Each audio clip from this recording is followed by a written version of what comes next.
And good morning, everybody, as well.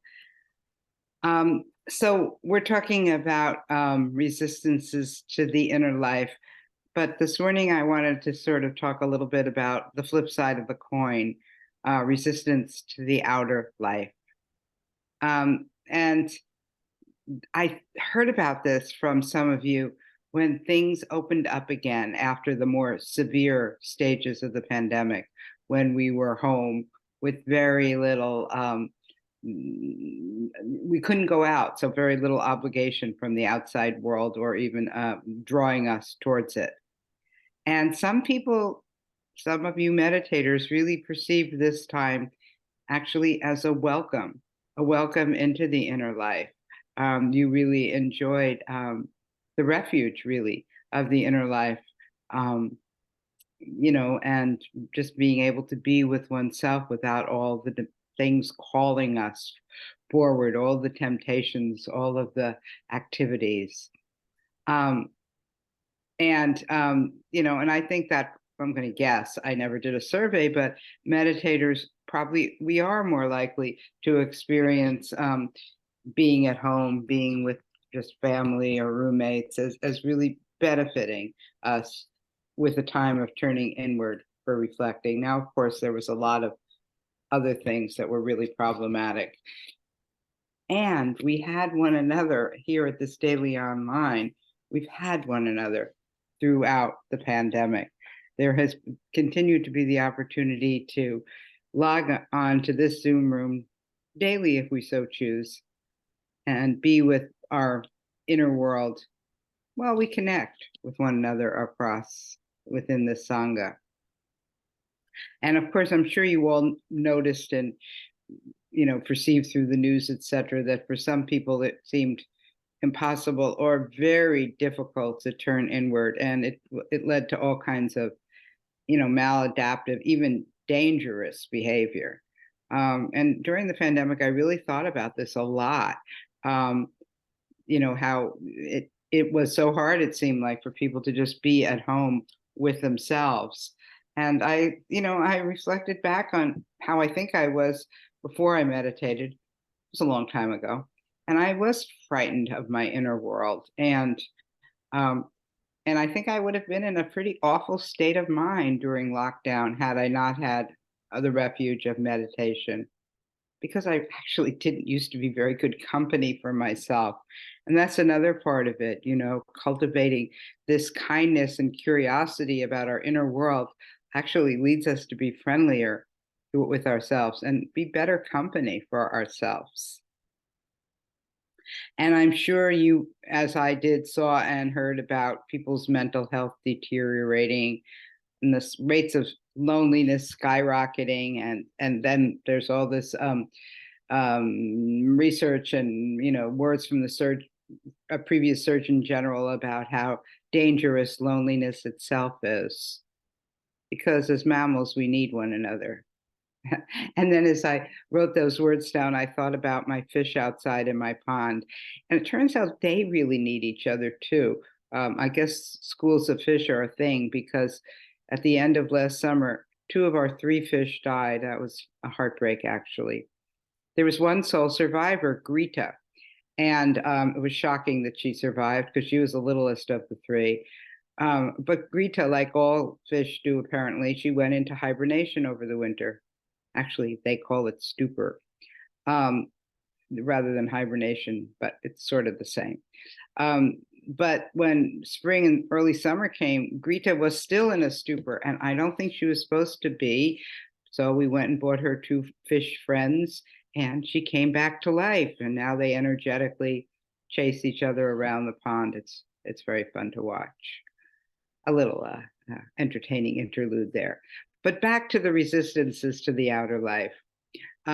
Maybe I should say, maybe it's better said that there's ambivalence to some of the activities and the commitments that we weren't so sure we wanted to return to. And I imagine you returned to some of them and not others. And yeah, it was just like, what do I want to do out there now that I've been away from a lot of the stimulation?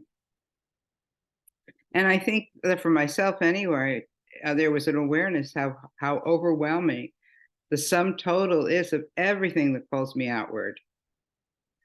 And hopefully we develop more discernment about what of those activities of the outer life we really wish to partake in, what we wanted to take back up again, and what we wanted to say no to. And what of the outer life are we really obliged to partake of? We'd been free of those responsibilities during lockdown, or maybe lockdownish stage of the pandemic. And here it was again. Do we relate to those obligations? Yes, that lockdownish was a stage in the process. It's different now. I'm in a different space now. I think you probably are too. My life is sort of back to pre-pandemic activities. And I think it's the same for most people, except perhaps those at high risk or perceived high risk. So there's no longer a potentially life-threatening danger virus out there in the air, at least not life-threatening for most of us. Wow, that was really a very scary time in the outer world. And of course, though, there are many other dangers that we are now encountering. And so I'm lifting a little bit of writing. I Googled danger in Buddhism because I think it's a really interesting thing, because the Buddha was talking about danger. And so I Googled it and found this writing that seemed appropriate from a contemporary teacher, Dave Smith. I believe he's part of Linda's Gen X community. And so he writes, "What is the danger of the world?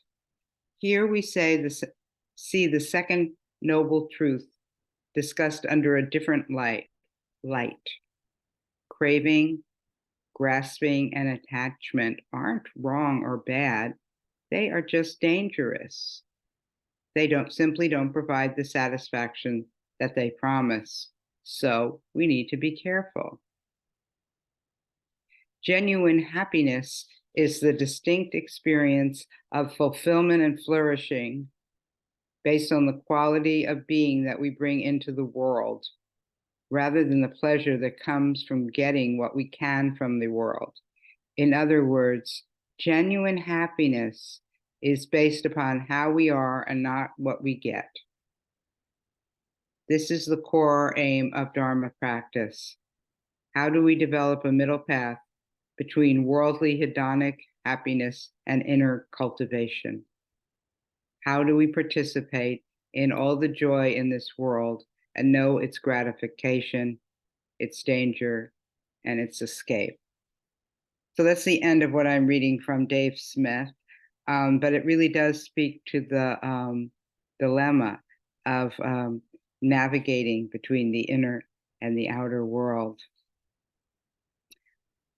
And so I just want to end with saying, I feel like we've been so fortunate, that I am so fortunate to have this refuge of my inner world. And I feel so fortunate to have the refuge of my sanghas, you included. You're an important one of my sanghas. We're good people. We're people who are trying to be good and do good. Turn inward to do better as we turn outward, as we do our little bit to make the world a better place rather than a more dangerous place. And so that's where I will end this talk.